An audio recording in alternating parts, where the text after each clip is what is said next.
Hello, so today I will be doing a general servicing on a Kodak Alaris i4650 scanner. To do that, I'm going to remove all the covers from this particular scanner.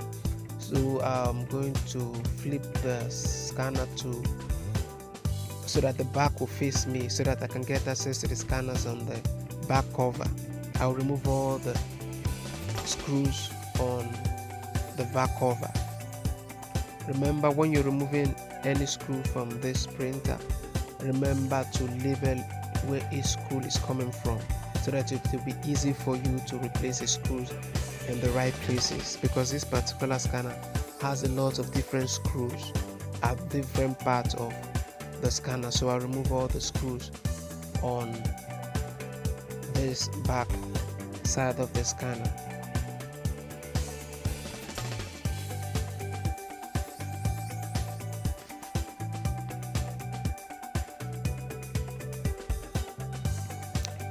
So today, for the maintenance of today, I will be working on the gears. I'll be working on the gears, the rollers, and I'll be oiling them. I'm going to reach out to the gears and the rollers, and I'm going to work on them, and then I'm going to open it up so that I can get access to safety pin. A lot of staple pins will build up in different parts of this scanner over time. That is if you are the type that forget to remove the staple pin on your documents before scanning. Sometimes the staple pin can be magnetized by this scanner and then to become hard for you to remove it except you open it like this. So which is one of the reasons why I want to open the printer up, and then I'll reach out to each and the nooks and crannies of this scanner, and then I'll brush it up, apply grease to the gears and the rollers, and then I'll clean all the rollers also, especially the pickup roller. I'll be cleaning that too. And if your scanner is if the picture quality is dirty, you know you have to clean the scanner glass. Also, I have another video showing you how to clean the scanner glass of this particular scanner. So I'm going to remove all the screws in all the parts of this scanner so that I can get access to the gears. The reason why I'm removing all the screws is so that I can get access to the gears and the rollers on each side of the scanner. This model has gears and rollers on each side, both the right hand side and the left hand side. So I want to reach out and then oil it and then remove any obstruction there, especially the staple pin that has built up in the scanner over time. I'm going to remove all that.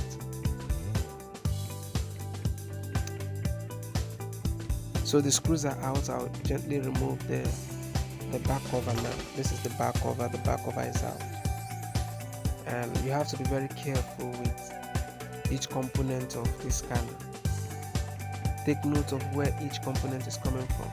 You have to be very careful with the logic board and the power supply. So I remove screws on this edge,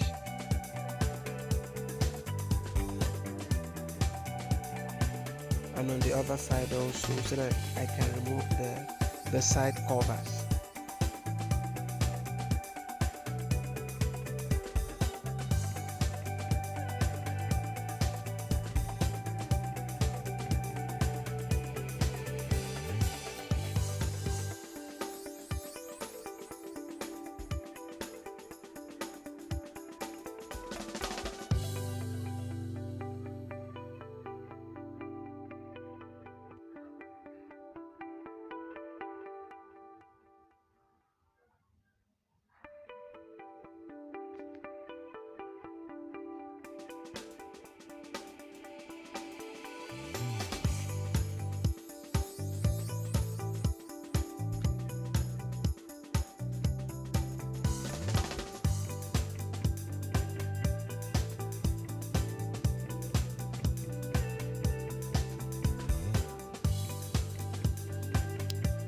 So I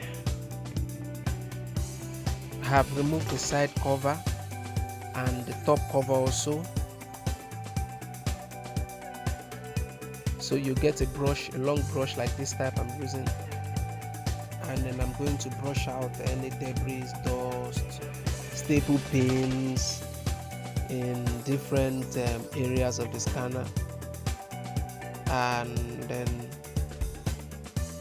if you have a blower, you can use a blower also, but I won't advise you to use a blower for scanners as sensitive as this, because it can blow a safety a staple pin to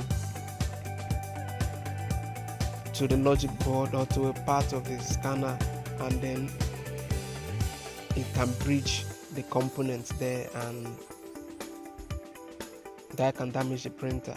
So most I like to use brush instead, so that I'll know what I'm brushing, the areas I'm brushing, and what kind of dust that I want to get out. I just don't want to blow out anything into the scanner and then get particles or dust into areas that I don't want dust in. So I get my grease. Now after brushing this part, I get my grease, and I'm going to oil each and every part of this scanner that needs grease, especially the parts that spin. All the movable parts, I'm going to be greasing, adding grease to them.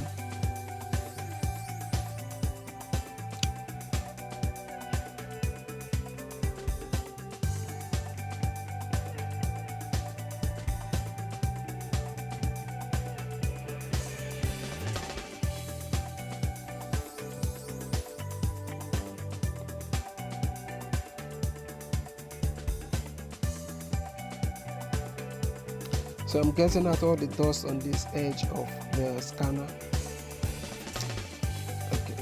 Okay, now I think I'm going to flip the scanner over so that you can get a better view of what I'm doing here.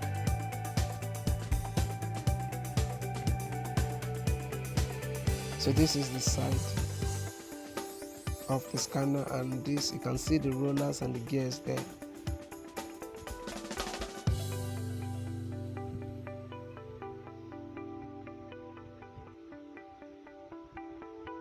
So these are the areas I'll be brushing out all the debris here that has built up over time.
So this is my grease.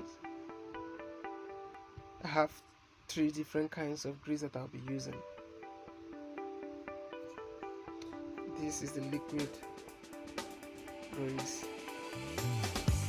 This is a much more thicker grease, and this is another grease. This is a lighter one. So I'll use, there's a part where I'll use the fluid, and there's some parts where I'll use the thicker grease. So for the parts that spin regularly all the time, I'm going to use the thicker grease, because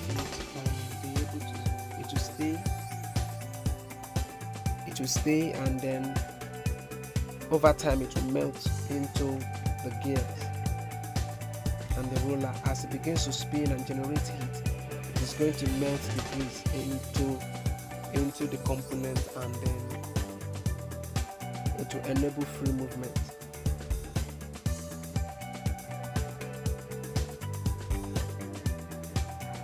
So gently apply to all the movable parts. You can see I'm also applying it to this part also, that controls the up and down movement of the top cover. I'm using a lighter grease.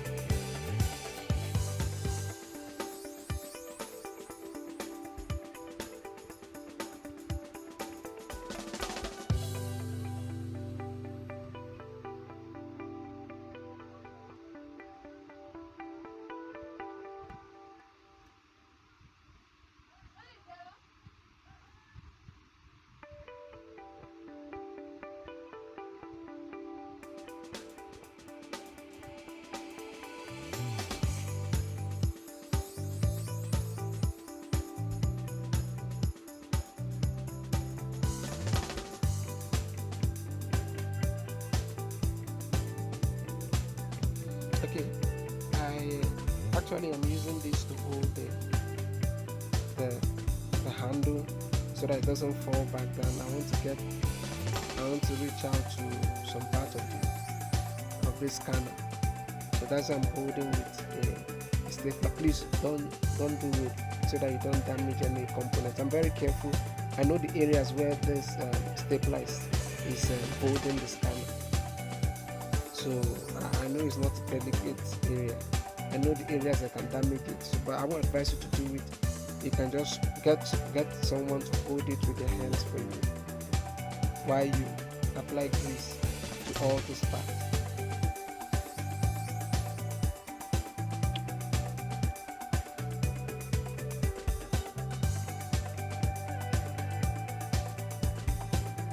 So you can see I'm applying grease to all the parts. Because this part moves also, I'm going to apply grease to it.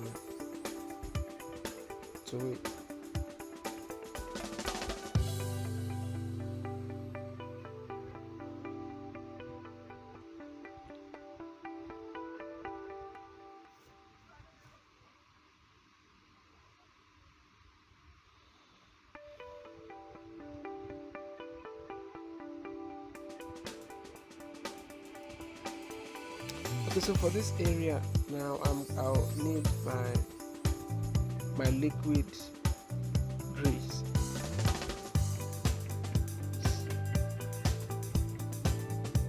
I'm going to apply it to the areas that I'll need the liquid grease.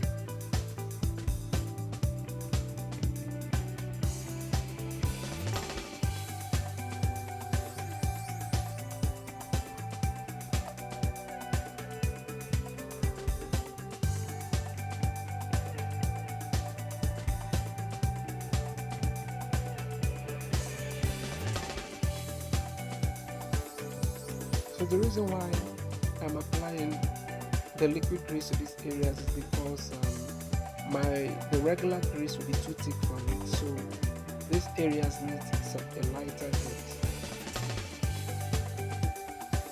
So to be able to get this lighter grease, you can just check online for a liquid grease and oils that you can use for machines. You can also use it for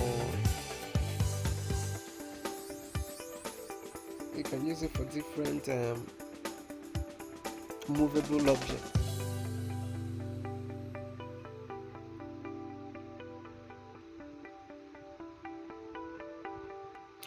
You also use the liquid for compressor of a fridge. So I'm going to apply more grease to these areas.